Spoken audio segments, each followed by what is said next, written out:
prolotherapist at Caring Medical in Oak Park, Illinois, and I get a lot of questions about re-tears, meaning, hey, I had a rotator cuff tear, I had surgery, and now I re-tore it. Or I've re-torn my meniscus, or I've re-torn my ACL. Those are probably the most common areas of re-tears. What do I do? What happened? I had surgery once, and then I re-tore it. Now, what are my options?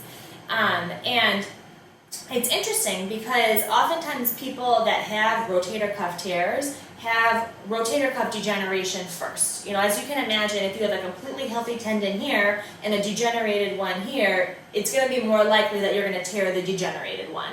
And it may even be like you were doing something really silly. It was just that was the straw that kind of broke the camel's back. And so maybe you have surgery. Again, it doesn't get completely better, or you re-tear it. What happens is, if you think about like an old pair of jeans that started fraying, you know, if you have like a frayed segment in your jeans, it's more likely that you're going to get a hole in that area, right? Versus, you know, completely, I guess, brand new pair of jeans. So surgery, you know, they might go in and they might patch that hole, but you still have all that fraying around it.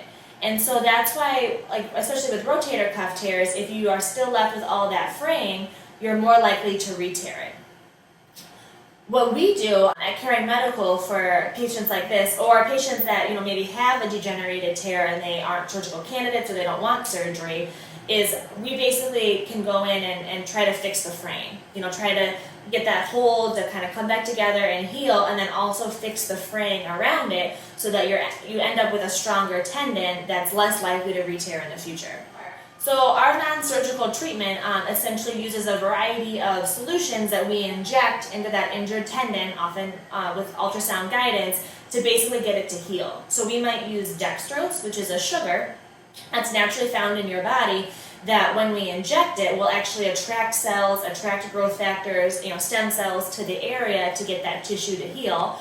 Or we can take cells from the patient. So we can take blood from you, get all your growth factors out, or stem cells from you, and then kind of, you know, put it in that frayed or torn area as well for more aggressive healing.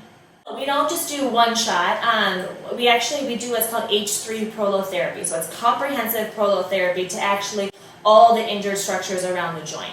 Because again, let's say, you know, if you're 50 years old, you've had a rotator cuff tear, or you've got degeneration, what are the chances that throughout your entire life you've only degenerated this part of that shoulder? It's very rare. You're going to degenerate everything as a whole. It just might be that one tendon that finally gave and tore. So we're going to actually work to rebuild the whole shoulder, rebuild the whole knee or whatnot, by treating actually various structures around the joint.